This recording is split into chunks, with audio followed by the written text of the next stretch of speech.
Olá, já estamos de volta com o programa Arena do Futuro para o segundo bloco, agora o bloco do debate sobre o primeiro tema dessa série, os 10 Mandamentos. E para debater comigo esse assunto, eu recebo aqui 2 pastores. Eu vou apresentar a vocês, mas antes quero lembrar que nós temos o site, que é novotempo.com. Coloca / Arena do Futuro, é o nosso blog, e você poderá receber mensagens especiais. O nosso e-mail, arenadofuturo@novotempo.org.br, o nosso Twitter, @Arena do Futuro, e o meu, @PRLuizGoncalves. Agora sim, já estou aqui com os 2 pastores. Ao meu lado esquerdo está o pastor Francisco Gonçalves da Silva, que é pastor em Rondônia e Acre. Ele cuida de um departamento da igreja, onde ele treina os membros da igreja a falar de Jesus para as pessoas.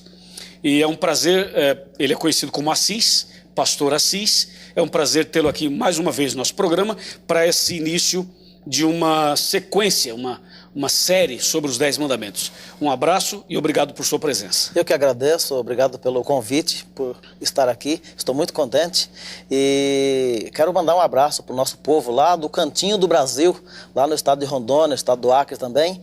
E nós estamos aqui preparados para esse tema, viu?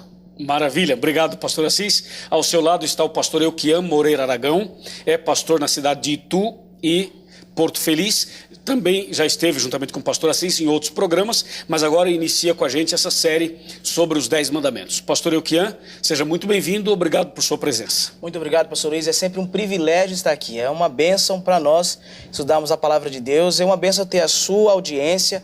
Eu quero mandar um abraço para o meu povo lá em Porto Feliz e em Itu, e espero que você esteja sendo muito abençoado, porque nós aqui somos abençoados, realmente. Lembrando que Itu e Porto Feliz são cidades do interior de São Paulo, fica mais ou menos a 80 quilômetros da capital paulista. E agora sim, com os 2 pastores aqui, podemos entrar no assunto.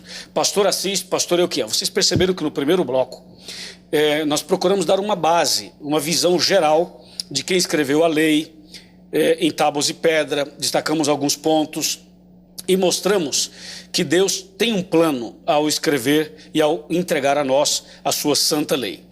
Eu havia dito, pastor Euquian, no primeiro bloco, que Deus escreveu em 3 momentos. Escreveu a lei em tábuas de pedra, escreveu no chão, entende-se que os pecados daquelas pessoas, algumas pessoas pensam assim, e escreveu também numa parede, numa festa em Babilônia. Depois, você comentou, fora do ar, que além desses 3, Deus escreveu, ou vai escrever, mais 2 vezes. Antes que eu passe a pergunta ao pastor Assis, o seu comentário sobre esse assunto. Então, pastor Luiz, é isso mesmo.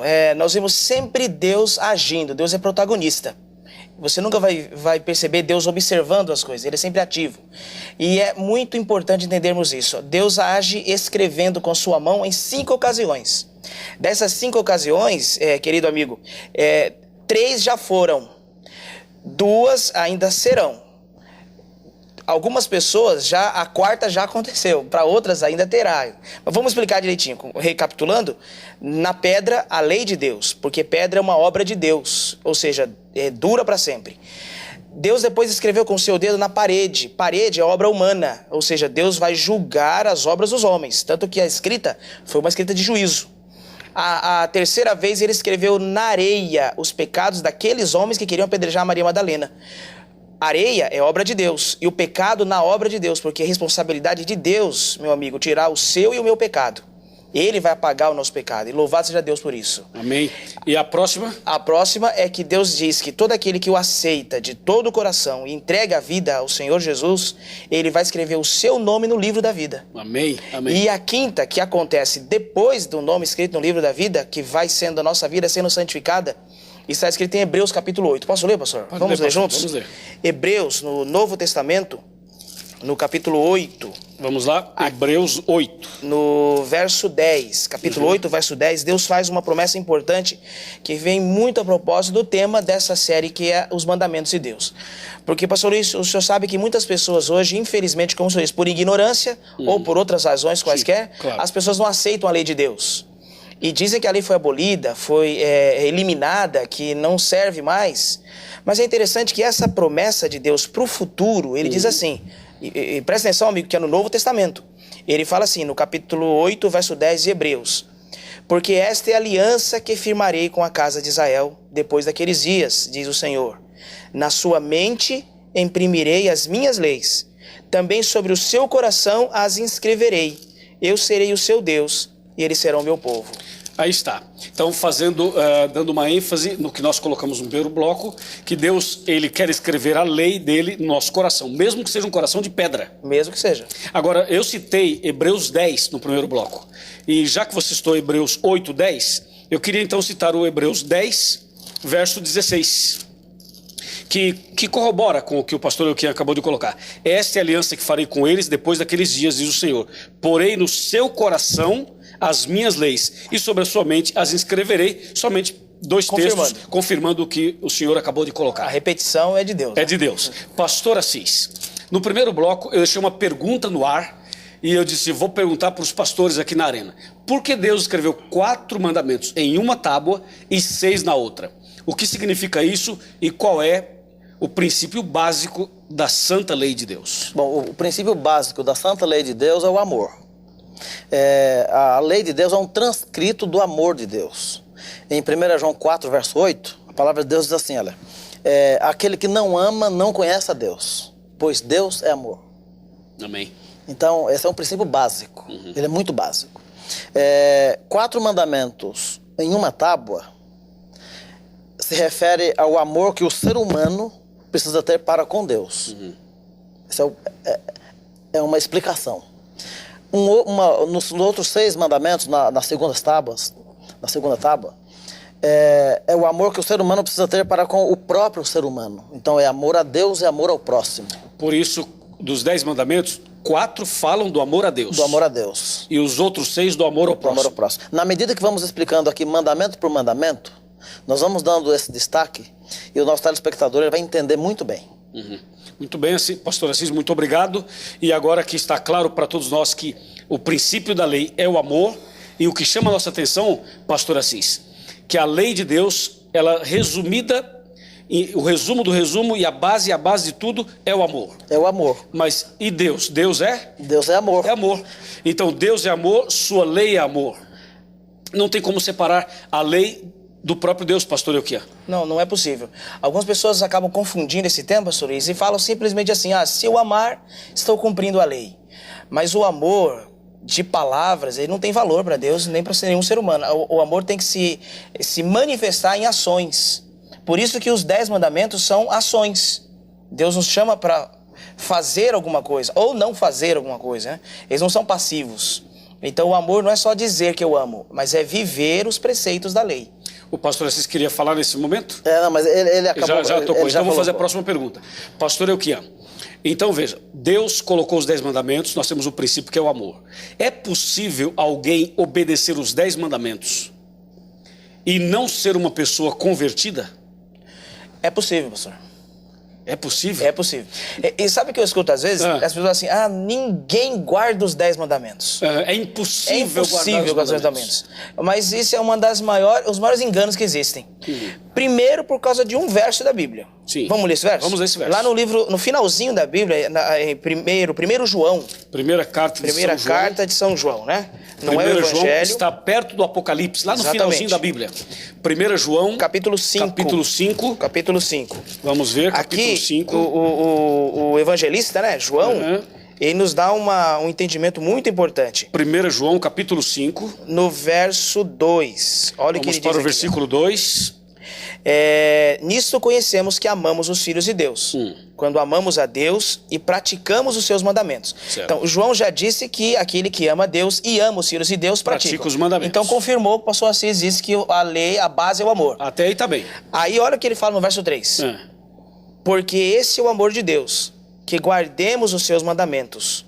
Ora, os seus mandamentos, diz assim na minha Bíblia, não são penosos. Não são penosos. Mas em outras vezes fala, não são pesados. Que são sinônimas. E outra fala, não são difíceis. Quer dizer, então é possível guardar os mandamentos. É possível guardar os mandamentos. Mas você não respondeu a minha pergunta. Eu quero saber se uma pessoa não convertida pode guardar os mandamentos. Pode guardar, mas não tem valor. Pastor, pastor Assis, agora eu quero jogar vocês na arena. Então, São Marcos, capítulo 10. Marcos 10. Marcos 10, versículos... Pastor Euquinha disse que é possível, claro, guardar os mandamentos. Versículos de 17 em diante, 10, Aqui, Marcos ou Mateus? Marcos. Marcos 10. 10 de 17 em diante. 17 em diante. Então vamos responder a sua pergunta. Vamos. Para ajudar então o nosso telespectador. 10 de Marcos 17. Marcos. Posso começar a leitura? Pode começar. E pondo-se Jesus a caminho, correu um homem ao seu encontro, e ajoelhando-se, perguntou-lhe: Bom mestre, que farei para herdar a vida eterna? É a pergunta desse cidadão aqui. Respondeu-lhe Jesus: Por que me chamas bom? Ninguém é bom, senão um, que é Deus. Certo. E acrescentou: Sabe os mandamentos? Não matarás, não adulterarás, não furtarás, não dirás falso testemunho, não defraudarás a ninguém, honra o teu pai e a tua mãe. Você conhece esses mandamentos? Jesus perguntou para ele. São os da segunda tábua, né? Exatamente. Okay. Ah, interessante, da segunda tábua. Então ele respondeu: Mestre, tudo isso eu tenho observado desde a minha juventude. É uma afirmação dele. Ele disse que já guardava isso desde criança. Isso aí que o senhor está falando para mim não é novidade, eu guardo. É fichinha. Eu estou guardando esse mandamento. Mas e aí? O que mais? Bom, aí Jesus agora vai, então, responder a tua pergunta. Tá, vamos ver. Olha o que diz o verso 20. Então, ele respondeu, né, no verso 20. Tudo isso tenho observado desde a minha juventude. E Jesus, fitando nele o olhar, o amou, que é o princípio básico da lei, e o amou, e diz: Só uma coisa te falta. Vai, vende tudo o que tens, dá aos pobres, e terás um tesouro no céu. E então vem e segue-me. Dá aos pobres, né? Pera aí, calma aí. Vamos jogar fogo nessa arena.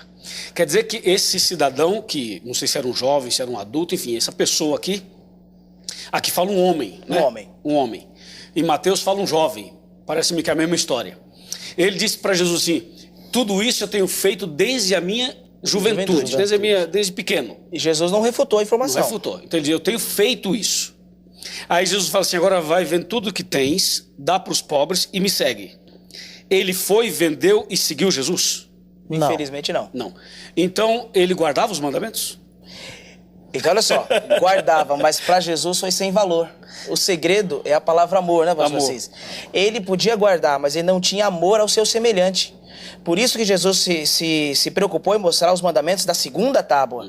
Porque era certo que ele guardava desde a mocidade aqueles mandamentos, mas guardava da forma fria, da palavra da lei. Agora você, pastor Euquiano, tocou no ponto. Então quer dizer que é possível guardar a lei, mas do ponto de vista humano. Humano, para ganhar vantagens. No nível humano. Para ter vantagens. Porque perante Deus, ele não estava fazendo Ele não certo. estava guardando. Então, perante Deus, ele não estava, porque se o princípio da lei é o amor, e se ele não amava... Ele não estava guardando no princípio da lei. No princípio divino. Mas você não podia dizer que ele não guardava, no plano humano, ele guardava. Porque alguém pode falar assim: ah, mas eu estou guardando a lei, o que você tem contra mim? Então, como esse sem rapaz amor é não possível. vale. Como esse rapaz aqui é possível. É possível, mas não tem valor para a vida. Aqui está uma situação especial para esse momento. Por quê? Porque, primeiro, a lei não salva. Exatamente. Ele queria saber o que ele tinha que fazer. Olha a pergunta dele. Para ser salvo. O que eu tenho que fazer? Para ser salvo. Quem deveria fazer alguma coisa para a salvação era Cristo. Ele não tinha que fazer nada. Jesus colocou os mandamentos para ele porque Jesus queria despertar nele o princípio básico da lei, que é o amor. E da salvação também, que é o amor. Exatamente. Mas o que aconteceu com ele? Ele acreditava que para entrar no céu, para morar no reino de Cristo, tinha que fazer alguma coisa. E quando Jesus falou para ele assim: vai, vende tudo que tens, dá para os pobres, era um teste que Jesus estava fazendo com ele? Ou se ele vendesse mesmo e voltasse, Jesus carimbaria o passaporte para o céu dele? Não, ele falou: vem, segue-me. Ali só começaria a jornada com ele. Ele começaria a caminhada cristã. E seria salvo por andar com Cristo Jesus. Ou Jesus queria também abrir os olhos dele e falar assim: ó, peraí, você não está realmente como deveria estar. Você não está amando. Vai lá e vende, vamos fazer um teste, vai lá e vende. Será, pastor Euquém, pastor Assis, se Jesus chegasse para alguém hoje e falasse assim: vai, vende tudo que tens, dá para os pobres e me segue, será que alguém venderia hoje e voltaria para seguir Jesus? O princípio hoje é o contrário: vai, vende tudo que tem e dá para a igreja. Esse é o princípio de Deus ou dos homens? Não, esse é o contexto humano hoje. É o contexto religioso do momento. Você vende tudo que você tem e traz para a igreja. Uau. Para poder ser abençoado. O que as pessoas dizem lá fora. É o que as pessoas dizem. Mas não é o que Deus diz, né, pastor? É interessante, pastor, isso que nós vamos ver aqui hoje no primeiro mandamento, vamos já falar um pouco mais sobre ele, mas é uma palavra que eu creio que se repete em todos os 10 mandamentos. Renúncia. Eu preciso renunciar a mim mesmo e aceitar o senhorio, a autoridade de Deus em minha vida.